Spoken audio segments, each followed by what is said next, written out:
Querida, a gente vai dar continuidade à nossa série sobre família, a família que prevalece. E hoje, de modo especial, eu quero falar sobre as paixões, as seduções e o posicionamento da família. Abra sua Bíblia comigo no Evangelho de Lucas 11. Lucas 15. A partir do verso 11. Lucas 15, a partir do verso 11. Está lá comigo? Vamos acompanhar por aqui. Continuou, isso era Jesus falando. Certo homem tinha 2 filhos. O mais moço deles disse ao pai: Pai, dá-me a parte dos bens que me cabe. E ele lhes repartiu os haveres. Passados não muitos dias, o filho mais moço, ajuntando tudo o que era seu, partiu para uma terra distante. E lá dissipou todos os seus bens, vivendo dissolutamente. Depois de ter consumido tudo, sobreveio àquele país uma grande fome, e ele começou a passar necessidade. Então ele foi e se agregou a um dos cidadãos daquela terra, e este o mandou para os seus campos a guardar porcos. Ali desejava ele fartar-se das alfarrobas que os porcos comiam, mas ninguém lhe dava nada. Então, caindo em si, disse: quantos trabalhadores de meu pai têm pão com fartura, e eu aqui morro de fome? Levantar-me-ei e irei ter com meu pai, e lhe direi: Pai, pequei contra o céu e diante de ti. Uma tradução mais apropriada seria contra ti. Já não sou digno de ser chamado teu filho, trata-me, porém, como um dos teus trabalhadores, ou servos. Levantando-se foi para o pai. Vinha ele ainda de longe, quando seu pai o avistou. E compadecido dele, correndo, o abraçou e beijou. E o filho lhe disse: Pai, pequei contra o céu e contra ti. Já não sou digno de ser chamado teu filho. O pai, porém, disse aos seus servos: Trazei depressa a melhor roupa, vestiu, ponde-lhe um anel no dedo, sandálias nos pés. Trazei-me também e matai o novilho cevado, comamos e regozijemo-nos. Ponto. Até aí tá bom. Pai, nós te damos graças pela sua palavra. Ela é vida para nós. Nós recebemos a sua palavra com mansidão, Pai. Nós recebemos a sua palavra com expectativa. Nós recebemos a sua palavra com a reverência que lhe é devida. E oramos, Pai, pedindo revelação, discernimento. Pedimos que o Senhor abra a sua palavra para nós e que nos ensine, Senhor, através daquilo que foi ministrado nessa noite. Pedimos que o Espírito que estava sobre Jesus, o mesmo que o inspirou a falar isso, inspire a mensagem dessa noite. Que os nossos corações sejam alcançados, que cadeias sejam quebradas, que inércias sejam quebradas e que em nome de Jesus, toda a tua boa palavra se estabeleça na vida de cada família aqui, em nome de Jesus. Você está comigo? Diga amém. Glória a Deus. Então, queridos, nós estamos numa série falando sobre família. A família que prevalece. Por que a família que prevalece? Porque tem muita família que começa, mas não termina. Não é? E a família que prevalece é aquela família que vai até o fim. Essa é a vontade de Deus para nós. Né? Deus tem prazer nisso. Né? Que pais gerem filhos, filhos gerem netos, netos gerem bisnetos. E Deus tem prazer de ser glorificado nas gerações. Então, a família que prevalece é aquela família que recebe o ideal de Deus para si mesmo e multiplica nas gerações. Eu estou fazendo a mentoria com um curso meu e uma das coisas que eu tenho ensinado para as alunas é o seguinte: uma tragédia na vida de uma família não significa necessariamente que é um quadro de maldição. Bem como o sucesso na vida de uma família não significa que é um quadro de bênção, não é? de modo isolado, esses dois fatores não representam muita coisa. Na verdade, a bênção de Deus, o favor de Deus, ele está muito ligado a esse vínculo geracional restaurado.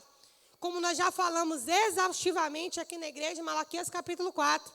O Espírito viria, João viria, e ele traria uma mensagem de arrependimento. E essa mensagem converteria o coração dos pais aos filhos e dos filhos aos pais, para que Deus não ferisse a terra com maldição. Então, não é uma tragédia isoladamente que necessariamente significa um quadro de maldição, bem como não é um sucesso pontual na vida de alguém que significa um quadro de bênção, não é? Então, a família que prevalece é aquela família que passa por ambos os momentos. Períodos em que há a bênção e o favor de Deus. Períodos em que há maldição, no sentido de correção da parte de Deus. Né? Eu tenho ensinado que a maldição ela pode ser você falar mal de alguém, seria um nível mais raso, a fofoca. Temos a maldição no sentido pejorativo da palavra, que é injúria, uma fala no sentido de rogar uma praga, querendo causar algum dano. E temos a maldição nas Escrituras também apresentado como uma consequência, né, a uma infração a uma lei de Deus.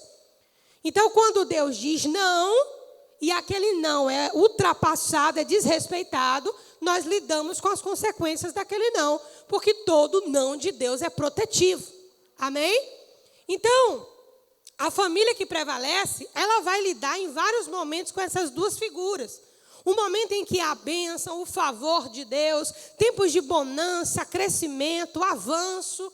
Mas essa família também pode lidar em períodos em que Deus está consertando, lidando com as raízes. Momentos que Deus está lidando com os fundamentos daquela família, colocando as coisas no lugar. Amém? Então, a família que prevalece é a família que, quer na bonança, quer na situação difícil, Deus é o fundamento dela. Amém? Deus é o fundamento dela.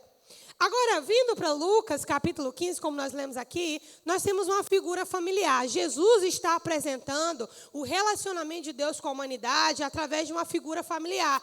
Nós temos um pai e dois meninos, o mais velho e o mais novo.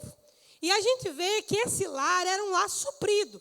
Suprido no sentido de provisão financeira. Esses meninos não estavam passando fome nem necessidade. Provido no sentido de amor. Eles eram tão amados pelo pai. Não é? Porque o menino pede ao pai a herança e o pai simplesmente dá. Né? Se é um eu da vida, ia dizer, espera enterrar primeiro. Trabalhe, conquiste o seu. Amém? Mas aquele coração daquele pai é generoso, né? Cheio de bondade.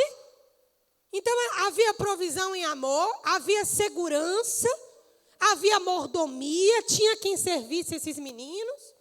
Eram meninos que tinham trabalho, tinham o que fazer. Não era ninguém desocupado, com a mente ociosa.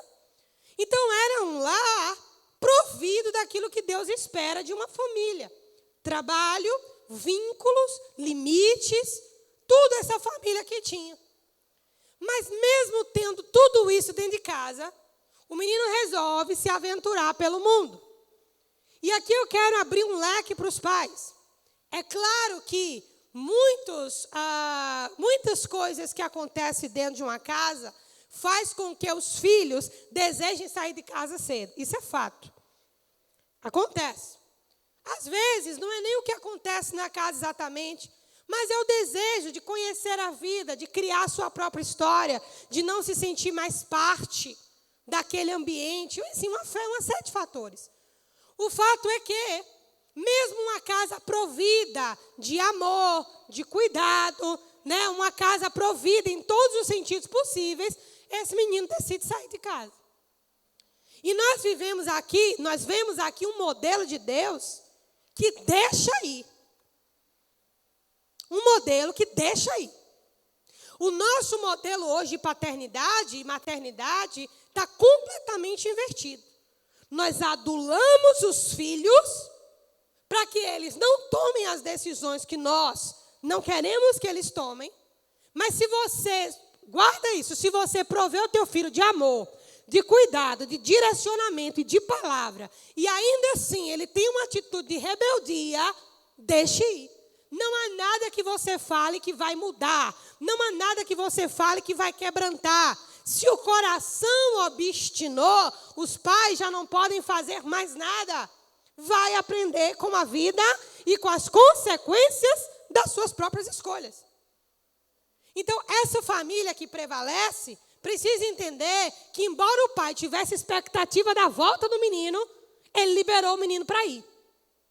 Porque você precisa entender quando sua autoridade não é mais respeitada.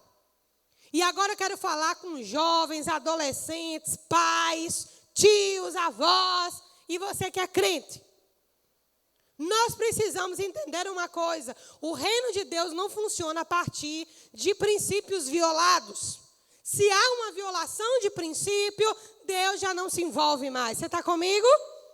O reino de Deus funciona a partir de princípios que estão ali caminhando como uma engrenagem. Quando esses princípios não são respeitados, Deus sai de cena. Então o pai entendeu, o coração do garoto obstinou. Não era o que estava faltando em casa, é o que estava faltando nele. E você precisa entender que você pode dar casa, comida e roupa lavada. E agora não estou falando só em relação a filhos, mas a quem mora com você. E você tem um papel aí de liderança nessa família, já que hoje existem vários modelos de família, não é? Mas uma vez que esse pai proporcionou tudo, não faltava nada para esse menino, mas faltava nele. No garoto, faltava nele. A falta não estava no lar, a falta estava nele. E nós precisamos entender, queridos, o nosso limite. Porque embora sejam filhos, ou sejam pessoas com as quais nós convivemos e temos algum tipo de liderança, exercemos algum tipo de autoridade, nós precisamos entender que nós não colocamos nada dentro de ninguém. Nenhum homem recebe nada se do céu não lhe for concedido. Eu e você não somos o céu. Amém? Então, nós não colocamos nada dentro de ninguém. Então, nós precisamos estar atentos a uma coisa. Seus filhos, as pessoas com quem você convive, irmãos, agregados no lar, eles são indivíduos que têm as suas próprias concupiscências, assim como eu e você. A criação pode ser padrão, os ensinamentos podem ser o mesmo, mas a maneira como as vivências são interpretadas é diferente. Eu tenho 3 filhos. Cada um interpreta a nossa vida de um jeito. Estou fazendo mentoria às 5 da manhã e às 9 da noite. Aí a Isa fala para minha mãe, esse trabalho seu não está bom não, porque você está dormindo de madrugada, acordando de madrugada, não está me botando para dormir do jeito que deve. A percepção da Isa. Percepção de Iago. Mãe, quando é que termina esse trabalho? Porque eu quero ir para o cinema com meus amigos. Né? Aí as minhas mais compreensivas nesse sentido. Então, cada um dos filhos vai perceber a vivência familiar de uma forma. Mas eu sei, pela convivência, a inclinação de cada um dos 3, pela observação. Então, quando você não ignora de pequeno, você tem chance de corrigir as coisas de pequeno. Você não vai lidar com problemas maiores lá na frente. Mas por que esse pai libera tão rapidamente? Porque ele sabia que já havia feito tudo o que deveria ter sido feito. Ok? E agora escuta isso aqui, pais, avós. E antes de falar, deixa eu abrir um parêntese. Eu tenho comentado com o Igor e com algumas pessoas mais próximas que, à medida que a igreja vai crescendo e os anos vão passando, o pastoreio também ele vai se moldando à necessidade da igreja. E uma das coisas que eu tenho sentido nesses últimos dias, talvez 30, 45 dias até aqui, é o que eu chamo de espírito de sedução. E agora eu não estou falando apenas uma sedução com relação a práticas sexuais, não é isso não. É sedução de uma maneira muito mais ampla. É sedução que pode se aplicar a pecados sexuais, mas também pode se aplicar a conhecimentos que não são verdadeiros. Sedução no sentido de questionamento de coisas e fundamentos que são inquestionáveis. Eu tenho percebido no meu espírito uma sutileza do diabo. O diabo já sabe onde nós aqui como igreja somos atalaias. Igor tem uma visão num campo muito dinâmico e amplo, de cima. No meu caso, eu tenho uma percepção do que está caminhando no interior da igreja. E esse sentimento é que me fez entrar nessa série. Para que a gente coloque os fundamentos no lugar. Amém? Então, pais, entendam uma coisa.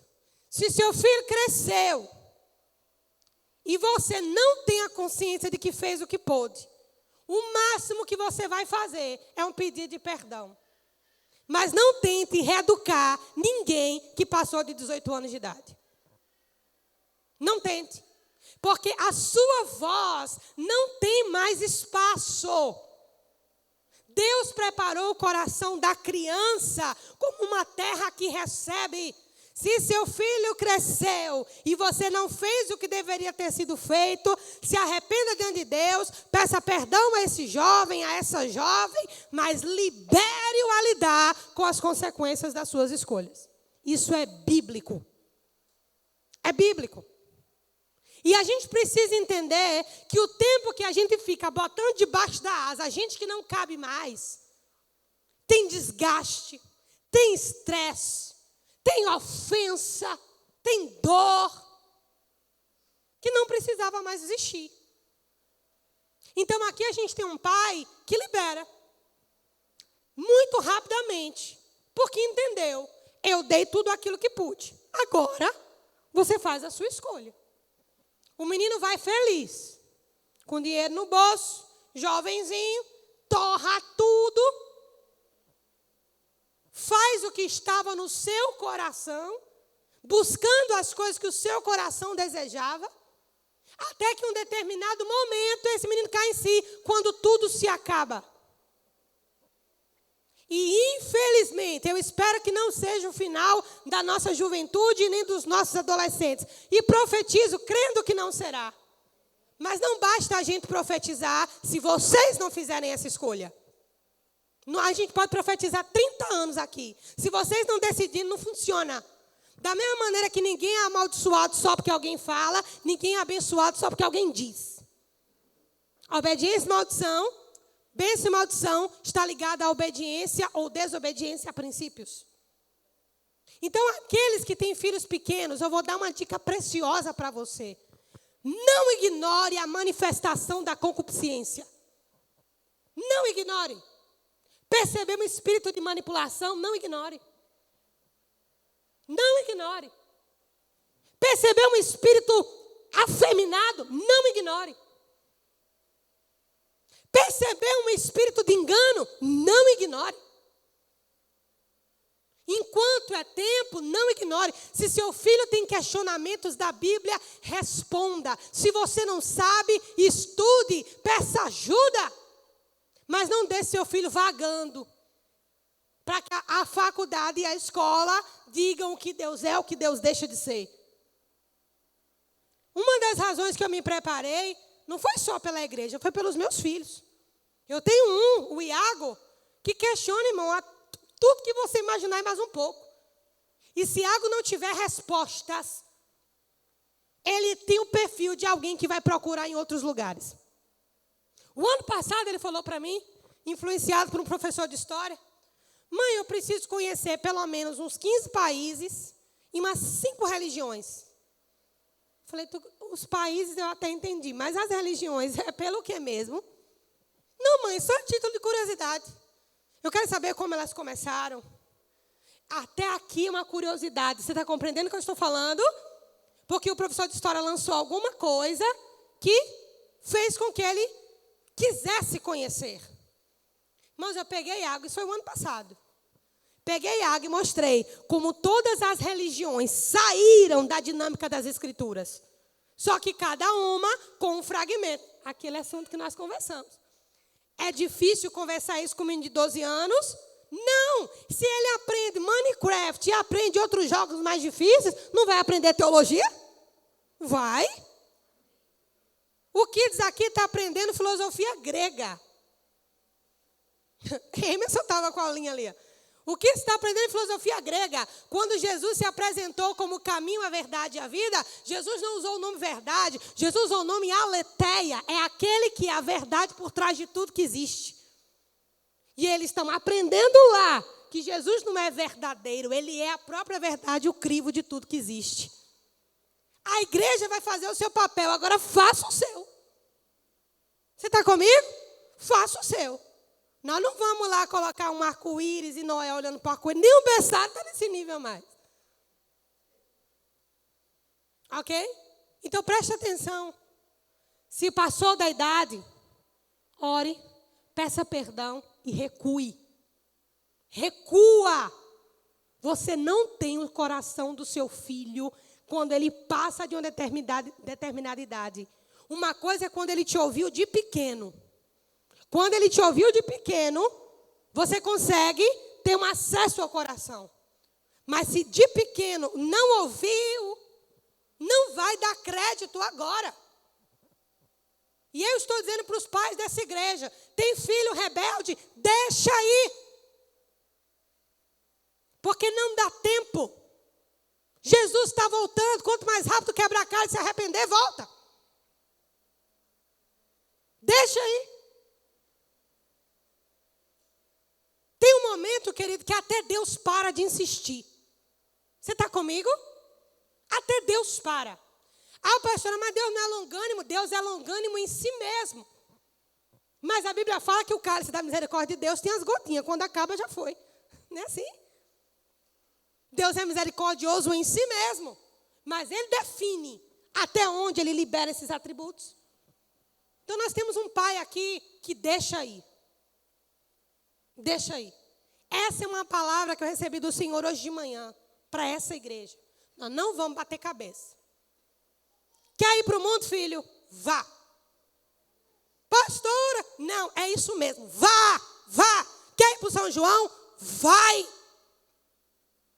Quer ir para o motel? Vá. Quer fornicação? Vá. Eu te libero. Vá. A igreja não vai botar ali, irmão, cerquinha para segurar você, não. Vá e volte quebrado. Estamos prontos para lhe receber. Mas volte. Você está entendendo? Quando as coisas se acabam, você lembra de quem te ama. Você está comigo? Então vá. Jesus está voltando. Quanto mais rápido quebra a cara e voltar, mais rápido conserta. Então pode ir. Que dia começa São João, já está tendo na orla. Pode ir depois do culto. Outra coisa, ninguém peca somente contra os pais. Quem peca contra os pais, peca contra Deus. Nós pecamos contra Deus, pecando contra pessoas. A única maneira de você pecar contra Deus é quando você peca contra pessoas. Então não existe esse negócio de pecar contra Deus sem pecar contra ninguém.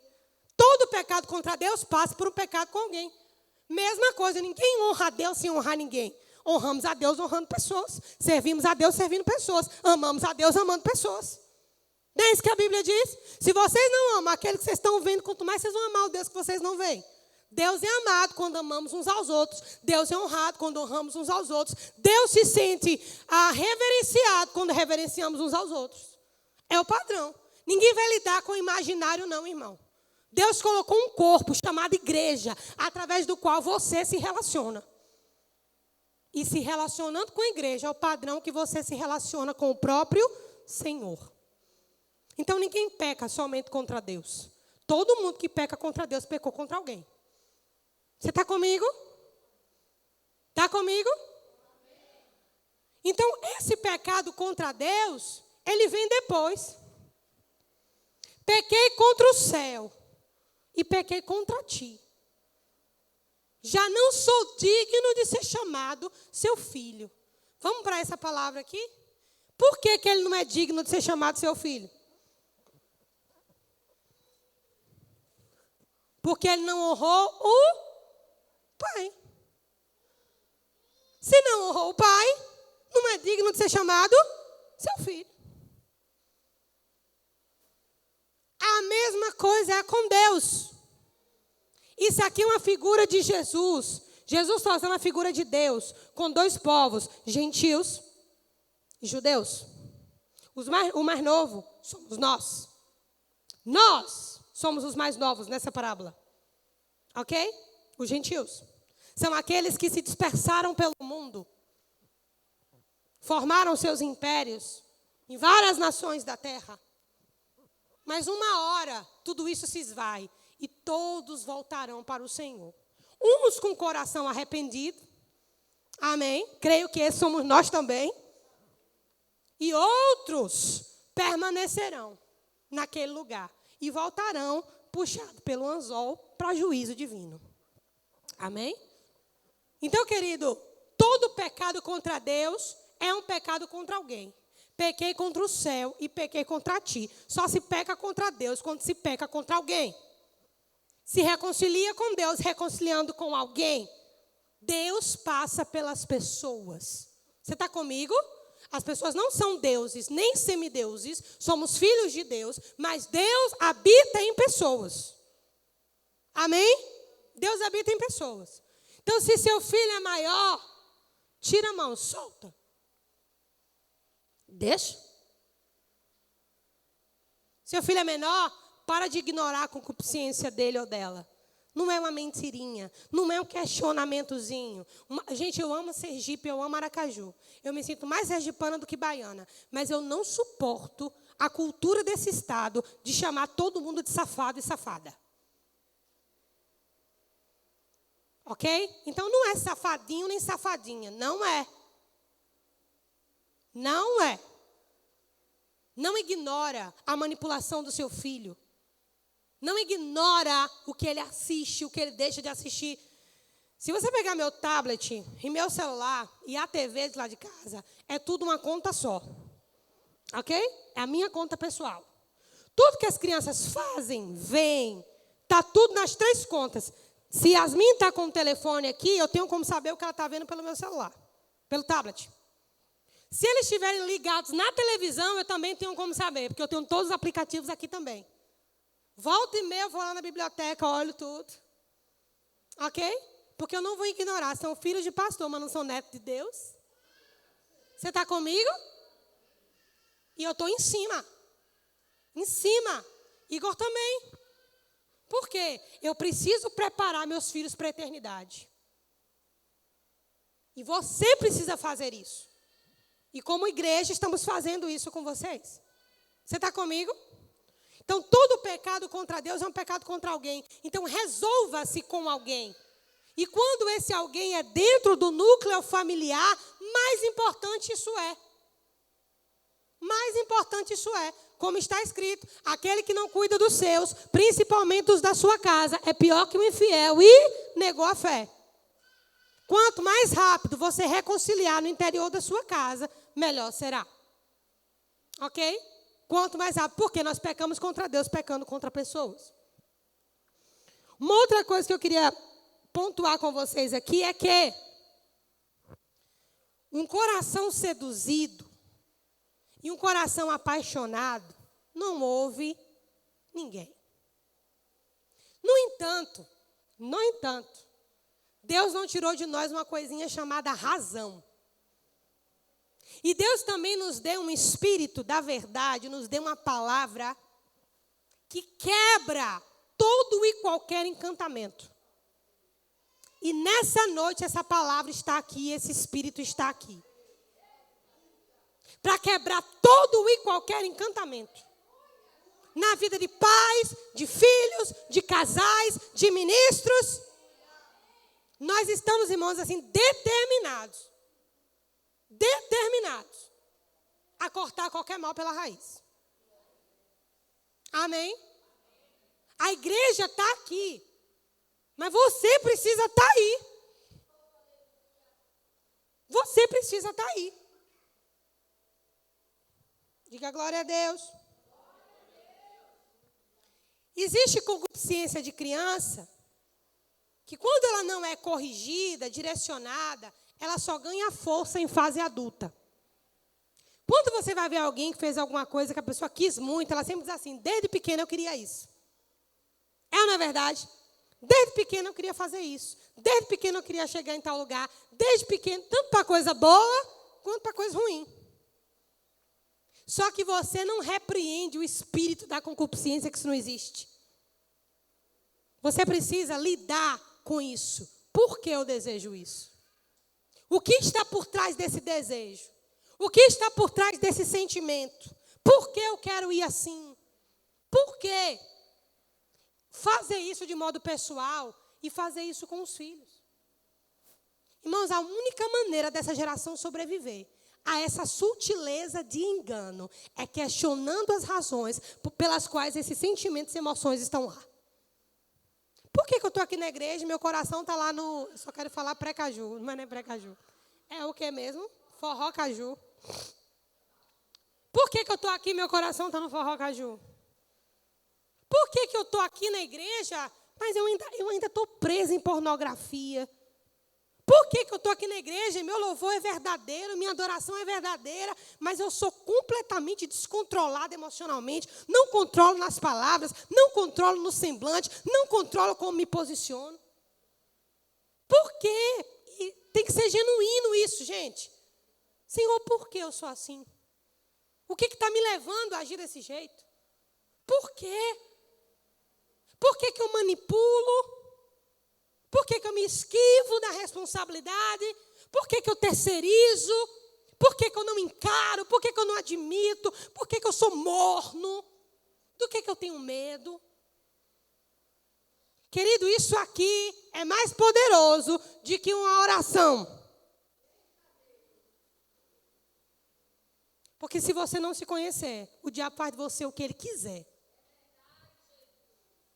O que ele quiser. Conheça-se. Ponha limites em você. A Bíblia diz, irmãos, que os cavalos precisam de freio. Será se nós também na boca? Não, não é assim. Então esse menino, ele cai em si.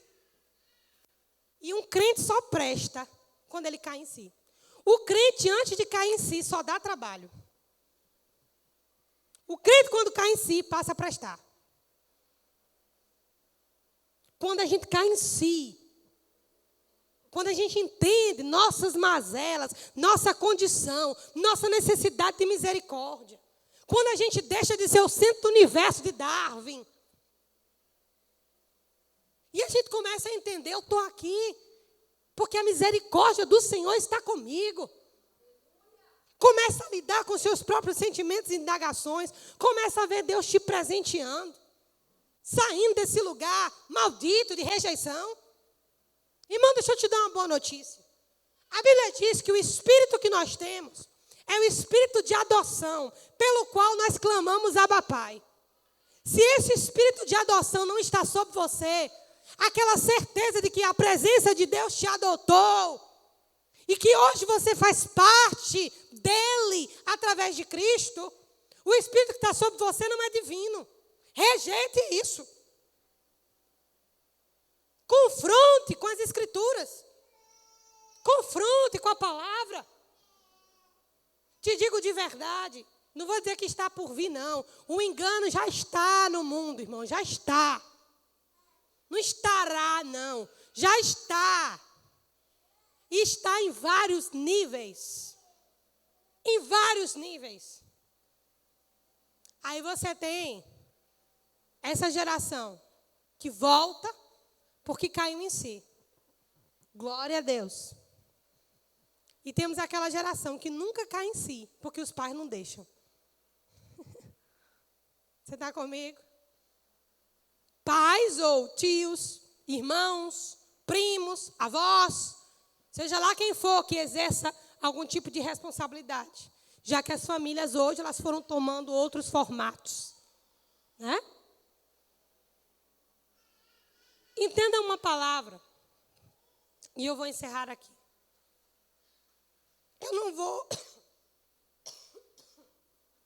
Eu não vou entrar agora na história do menino que ficou. Mas houve uma expectativa no coração do pai que esse menino voltasse. E já havia um cordeiro separado e preparado para isso. A Bíblia diz que o Cordeiro de Deus, Jesus Cristo, foi aprovisionado a nosso respeito antes da fundação do mundo. Deus está esperando. E talvez aqui em nosso meio tenha crente que ainda não caiu em si. E precisa cair em si. Você veio aqui nessa noite, o Senhor te trouxe aqui nessa noite, para você cair em si. E ser um crente, irmão, um crente que vai subir. Você precisa romper, definitivamente, com esse lugar de adulação. Vocês já perceberam que a Manancial não é uma igreja de adulação, já perceberam, né? Vocês estão aqui porque vocês são fortes. Mas é uma questão até de perfil mesmo. Se eu pedir, meu filho, pega um copo para mim ali. E ele, mãe, eu já não quero mais não. Eu pego meu copo sozinho. Deus, ele não adula. Mas ele insiste um pouco. Ele bate no nosso coração. Mas não está escrito que se a gente fechar, ele vai bater de novo. Algumas coisas e algumas oportunidades acontecem apenas uma vez. Você está comigo? Apenas uma vez. Você pode estar a um passo de perder a sua família, de uma tragédia, de um divórcio. Você pode estar a um passo de uma falência. Você pode estar a um passo de se entregar ao pecado deliberadamente. Você pode estar a um passo do diabo te convencer com tantas sutilezas. A moral da educação agora é essa. Se a criança, supostamente, não é educada em liberdade, os pais colocam limites, então essa criança não está sendo educada, ela está sendo condicionada. Olha. Então a criança precisa, supostamente, que é o oposto do que a Bíblia diz, a criança precisa de liberdade. Não cremos nisso. Criança precisa de limites. Adulto de liberdade, criança de limite. Aí nós temos adulto sendo limitado pelos pais, pela mulher, pela avó, pela mamãe. E os meninos sem freio. Isso é o oposto do que as escrituras dizem, irmão.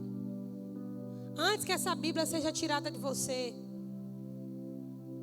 guarde a palavra no coração. Nós amamos cada vida que está aqui. Nós amamos aquelas que já estiveram também, não estão mais, por N razões. Nós amamos. Mas o amor não faz tudo. Não faz.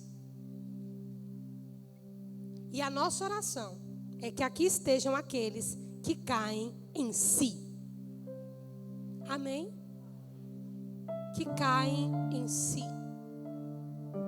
É noite, é tempo de cair em si. Sedução e paixão o mundo vai ter de sobra. E você não vai provar para o seu filho que aquela sedução não presta. Se ele está seduzido, já conectou com a concupiscência pessoal. Se é pequeno, pega o peroleiro e bota no limite. Mas se já é maior, é uma questão de tempo para se entregar de vez. Não ignore a concupiscência pessoal, nem familiar. Amém, queridos? E que seja uma noite da gente cair em si. Daqui para frente, vai se multiplicar a sedução e as paixões. Domingo terá aqui em Aracaju, uma determinada igreja, me mandaram hoje, que vai ter o culto do orgulho LGBT. Uma igreja batista de não sei das quantas. Eu olhei e falei, cara, em Aracaju já. É mais rápido do que eu pensei, né? Eu mostrei para Igor assim. Sueli me chamou ali na salinha e falou, pastor, eu tive um sonho com a senhora. Assim. Era a Su falando e eu entendendo claramente. É esse o caminho. Era Deus falando claramente comigo. É isso aqui. Parou a adulação. Parou. Verdade. Verdade é essa. Se ouvires a voz do Senhor teu Deus, se guardares a sua lei no seu coração, serás bendito. Serás bendito na terra, serás bendito na tua casa. Mas se não ouvires a voz do Senhor teu Deus, se inclinando a ídolos, desonrando os princípios da palavra, estas maldições te alcançarão. Serás maldito no campo, serás maldito na tua casa. Amém. Isso aqui não é um castigo de Deus, não. Tem gente que pensa, não, maldição é Deus castigando. Não, irmão, maldição é Deus saindo de cena e deixando, resolva por si. Tira essa visão de que Deus está com chicote para bater no povo. Irmão, Deus não é assim. O não de Deus é para preservar você de você mesmo. É tipo assim, já ensinei isso várias vezes, mas vamos falar de novo. Suponhamos que aqui seja um abismo. Deus diz, não passe do púlpito. Por que será? Será que lá não tem alguma coisa boa para eu ver? E ninguém nunca passou. Né? Então vai que tem alguma coisa boa lá. Qualquer pecado, grave isso. Qualquer pecado é uma dúvida sobre o caráter de Deus. Qualquer um. Qualquer um. Tem gente que diz, eu passei do púlpito e caí. Pá, quebrei o braço, o ombro, as costas. Deus me jogou de lá. Deus não jogou de lá. Deus só disse, não vai, porque se for, você vai lidar com isso. Aí alguns filósofos vão lá e dizem assim, a religião condiciona os desejos. Se é prazeroso, por que teria que ser pecado? Aí dentro da própria filosofia se levantam outros filósofos que dizem, mas se eu me entrego deliberadamente aos meus próprios prazeres, será se eu sou livre ou sou escravo deles? E os homens se aniquilam em si mesmos. Mas o Espírito da verdade está aqui. Amém? O Espírito da verdade habita dentro de você, que desfaz qualquer sofisma. Amém? Glória a Deus. Diga assim, eu sou o filho que caiu em si. Amém? Diga, eu caí em mim.